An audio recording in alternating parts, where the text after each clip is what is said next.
Jessica Vaughn is Director of Policy Studies for the Center for Immigration Studies, an independent, nonpartisan, nonprofit research organization which provides immigration policymakers, the academic community, news media, and concerned citizens with reliable information about the social, economic, environmental, security, and fiscal consequences of both legal and illegal immigration into the United States. The Center believes that debates about immigration policy that are well-informed and grounded in objective data will lead to better immigration policies overall. Jessica Vaughn, welcome to the Global Freedom Report. Thanks so much. I'm glad to be here. Jessica, isn't the phrase illegal immigration an oxymoron? If it's immigration is a legal process, how can you have an illegal immigrant? Well, because of the fact that they are, in fact, in their mind, living here permanently, even outside the law. It is not the legal term. The legal term is illegal alien, but illegal immigrant is one that's commonly understood. And, of course, especially nowadays, there aren't many people who've come here and settled here illegally who are being told to go back. But you would agree with me. It is fair to say that the term technically would be an oxymoron. Illegal alien is much more appropriate. Yes, I agree with that. Okay, let's start by defining the problem. What exactly is the problem with U.S. immigration policy? Well, the problem is that we don't have control over the amount of immigration that's coming into the United States. And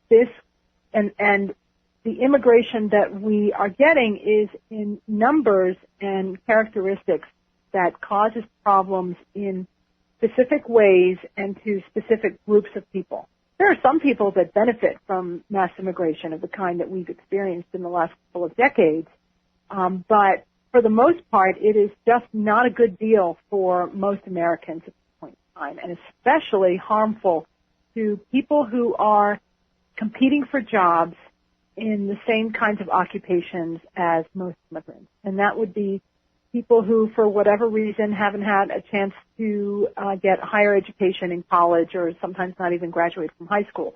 Those are the people who are hardest hit by our immigration policy. Well, these days, everybody's looking for work. So you might have a whole bunch of people added into the mix who ordinarily might not be included because everyone's... Well, that's true.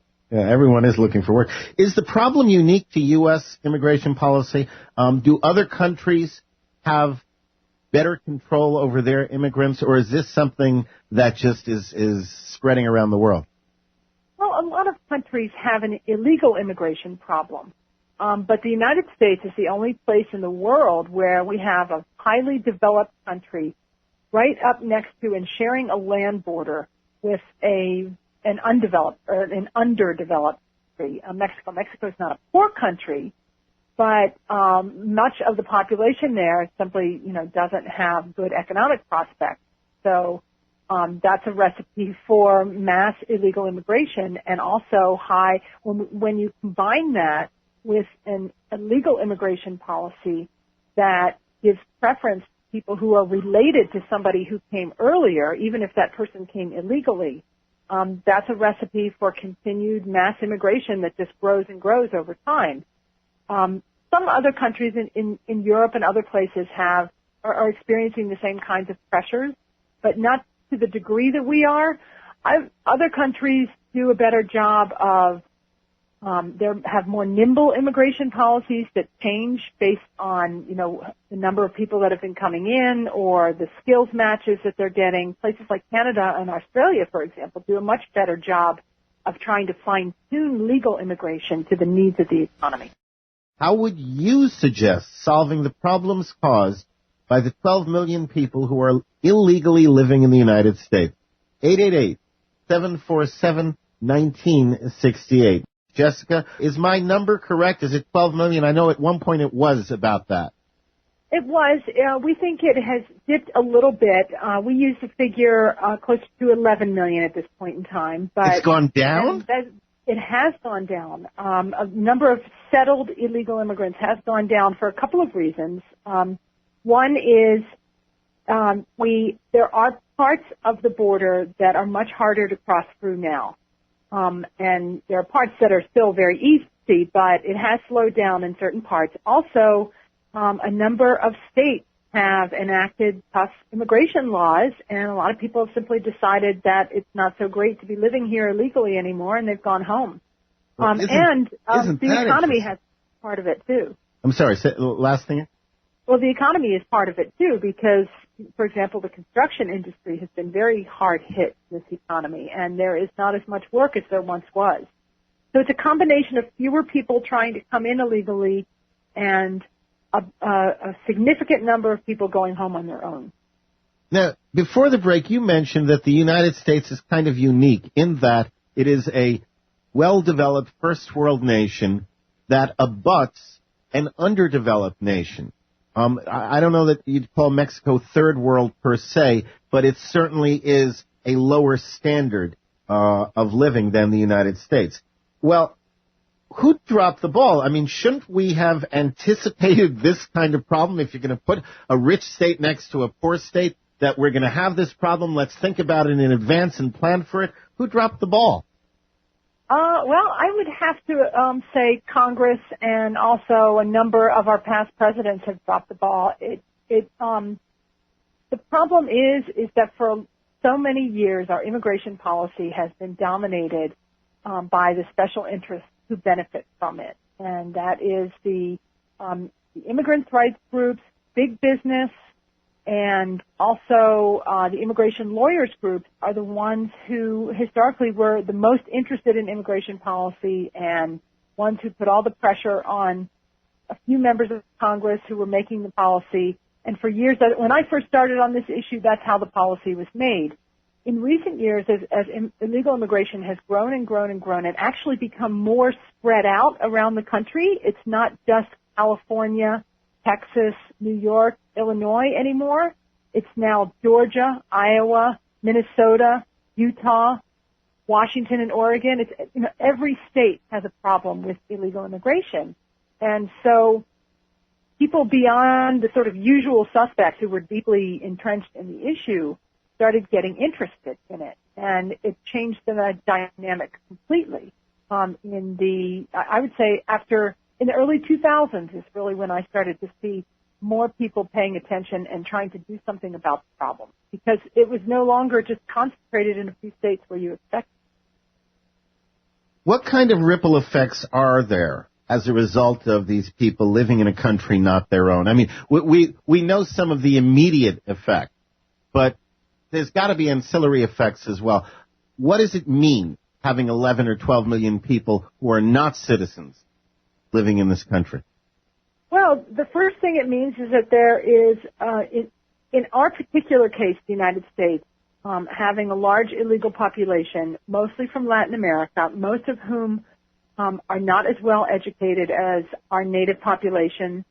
That means that we have an oversupply of unskilled labor. And so we have too many people chasing too few jobs in certain occupations. And, there's really no such thing as a job an American won't do, because, there are almost every job in the Labor Department's list of jobs is done by a majority of the work is done by Americans.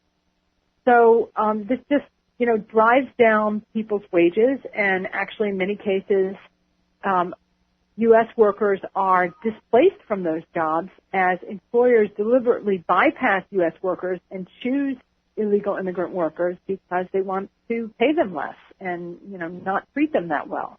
So that's what happens. I mean, wages in jobs like construction and meatpacking and hotel and restaurant, custodial work, those have all remained stagnant or even gone down, adjusted for inflation, since the 1980s. And one of the main reasons is because of illegal immigration. They've simply been replaced and not paid as much. Now, so but it's not just that. That's a major issue. But if I'm not correct, these people also, don't they receive benefits? Don't they provide a drain on our health providing system, our healthcare system, on our educational system? Aren't they involved in those as well? Absolutely. And the cost to taxpayers just for those services at the federal level is about $10 billion a year. And it's not just the illegal aliens themselves who often, in some states you can get a lot of benefits. Where I live in Massachusetts, get public housing, you can get health care, you can get all kinds of state-funded benefits if you are here illegally. But the really huge cost center is the children of illegal aliens who are born as U.S. citizens and then qualify for anything that, say, me and my children would qualify for in terms of social services. One of the most costly things is going to be a public education. So wait a moment. So you're saying somebody comes from a foreign country illegally, gets here, and makes lots of babies. Those babies all get entitled to benefits?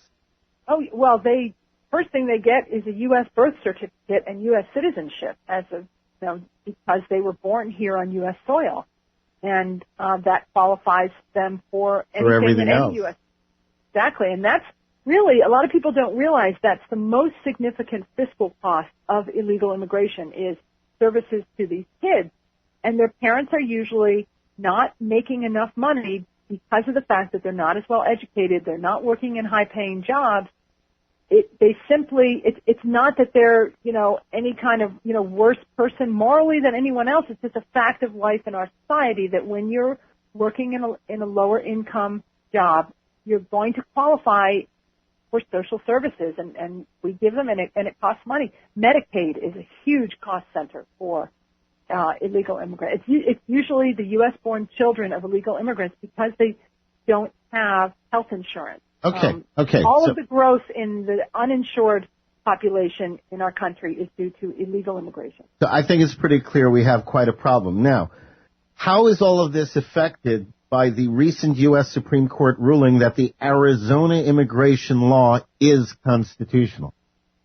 Well, the biggest effect was that a whole bunch of states stood up and said, okay, we're doing that too, because the Supreme Court essentially validated the idea that states could use certain authorities that they have to try to address this problem in ways that mirror federal immigration law. They can't go beyond federal law, but they can do things like require all employers to use E-Verify to make sure that people that they're hiring are legal workers.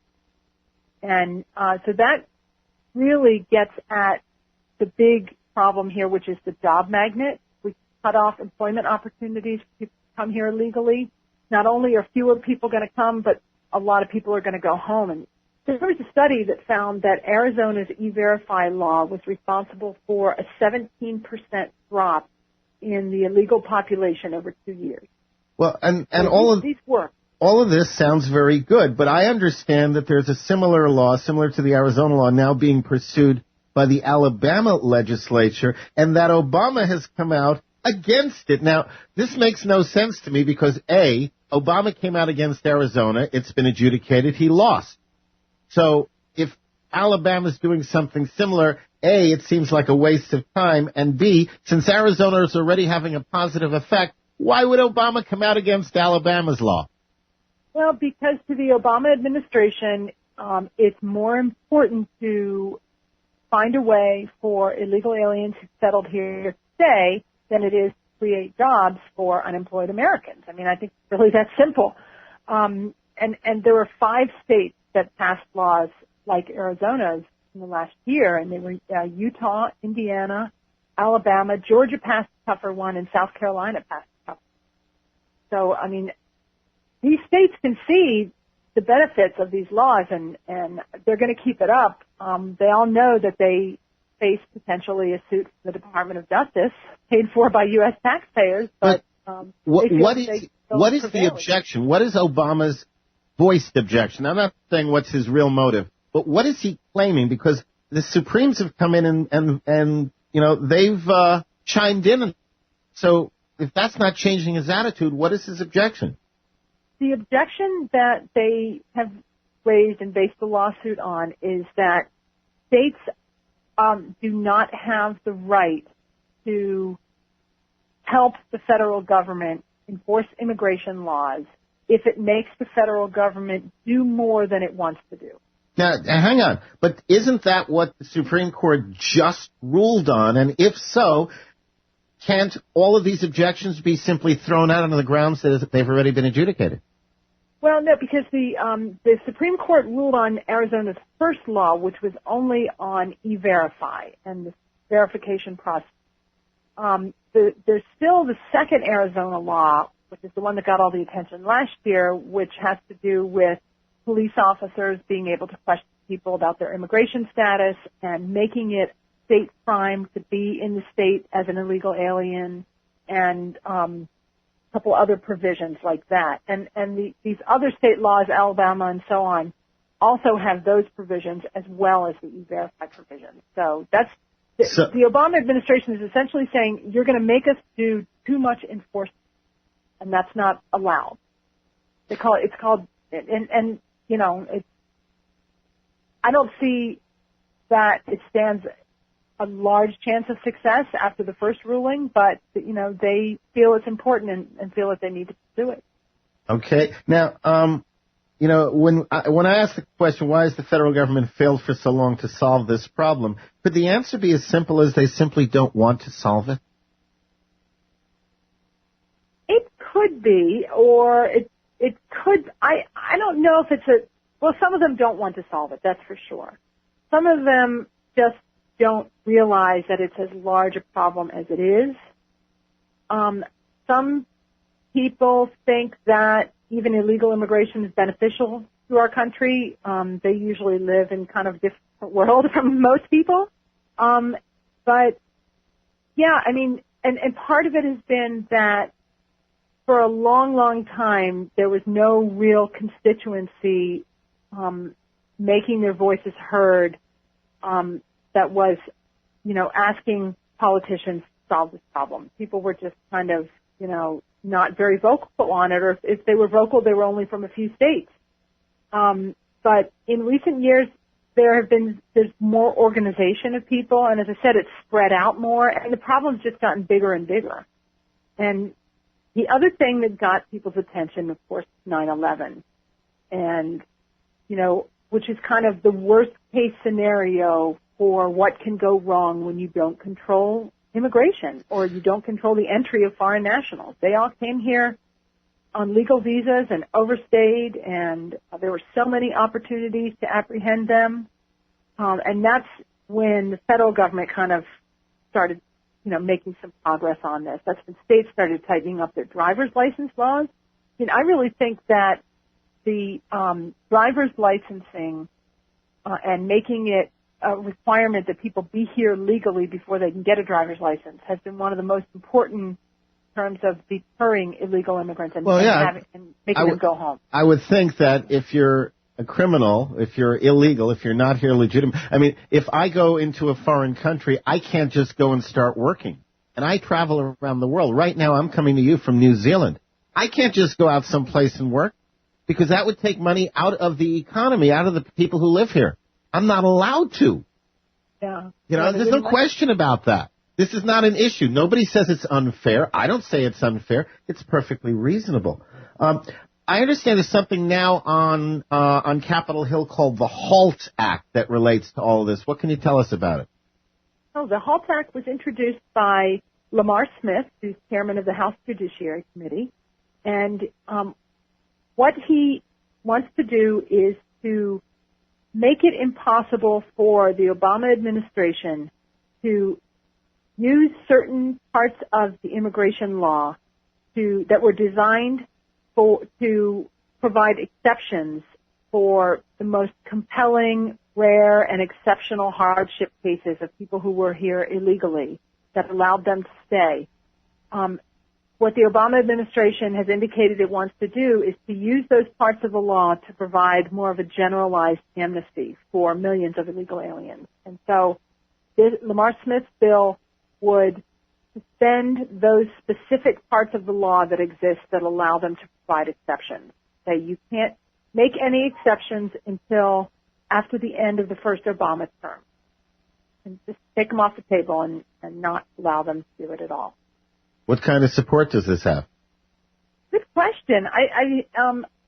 It really was introduced fairly recently. I don't know how many co-sponsors or how much momentum it's getting. At first, people didn't realize that the administration was, in fact, already starting to use some of these tools to provide a generalized amnesty, because most people feel pretty sympathetic about real rare hardship cases where you kind of go, gosh, maybe there should be a way for this particular case to stay.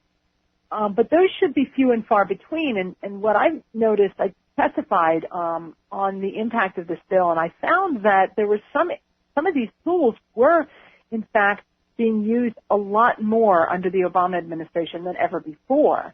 And so that tells me that, yeah, they're really looking to kind of water down the definition of extreme hardship and, you know, who's an exceptional case and try to apply these to as many people as possible. And in fact, there were memos written by senior political appointees in the Obama administration mapping out exactly how they wanted to do it. So Lamar Smith said the safest thing to do is just take it off the table because our economy simply cannot absorb these people at this point in time. I mean, the last thing you want to do during these economic times is relax immigration rules. This doesn't make any sense at all. We should be, you know, any immigration law enforcement is a jobs program at this point. No, it does make sense, but not to somebody who wants to have a healthy economy. In other words, it makes sense to somebody who has a different agenda. The trick is sometimes figuring out the agenda out there. But it makes sense to somebody. Right. Well, they can't get an amnesty through Congress. So this is a way to bypass Congress and bring people kind of in not even in the back door, but almost like in the window in the basement. Yeah, which should give us all moments of pause to be concerned when the executive branch is seeking to circumvent the legislative branch. As a nonprofit, do you find yourself ever unable to do certain things that you'd like to do due to the inherent internal revenue restrictions on certain activities that 501c3 corporations have? Do you ever say, I really would like to do this or that, and then somebody comes in and says, sorry, that you can't do because we're a nonprofit? Well, you know, there are lots of times where I would like to say, you know, people, you need to call your congressman or something like that. But there really are other organizations that do that very well. So we stick to studying the issues, talking about, you know, evaluating policies, talking about what the impacts would be. And, we're comfortable with that. So, how do people find out more about the Center for Immigration Studies, and what can ordinary people do to become more involved in this issue? Well, all of our studies and blogs and reports are at www.cis.org. So you can get a lot of information that way. The first thing to do is to educate yourself on the issues. There are a couple of other groups that are more like activist groups that will let you know of things happening in your area. One of those, the biggest national group, is numbersusa.com. They provide a way for citizens to make their views known to Congress and to their state and local legislators. So that's another good site to check out if you're interested in the issue. But I say, you know, pay attention to what's going on and read beyond, you know, the sort of local news coverage that happens with a lot of, you know, which usually tends to cover immigration as a human rights issue. But seek out some people who talk about the economic impacts and hear both sides and, you know, kind of make your own decision and then act on it. But definitely don't hesitate to act on your views. Being that you kind of get to look at policy from, you know, more of a distance, you get to see a bigger picture than most people would see. What do you think is going to happen over the next, 6 to 18 months with respect to the immigration problem? Is it going to get worse? Is it going to get better? Is it going to stay the same? What do you think? Well, I think we're going to continue to see fewer illegal immigrants coming here just because it's very, very difficult to do right now because the Mexican drug cartels have taken over the smuggling routes and it's very dangerous. I mean, illegal immigration today is a form of organized crime. So that's, you know, for a bad reason, you know, dampened for a while. But illegal aliens really have no reason to go home in most parts of the country right now because the Obama administration has really restricted the kind of immigration law enforcement that they're doing. So we're kind of at a stalemate. Congress is going to take up some narrowly focused bills that would improve the situation. And I got to stop you right there. We could keep going on, but we can't because we're against the clock. All right, thank you. Jessica Vaughn has been my guest. She is Director of Policy Studies for the Center for Immigration Studies, www.cis.org, and we'll also get that and the Numbers USA website posted as a link on our site. Thanks, Jessica. Thanks so much. Thank you.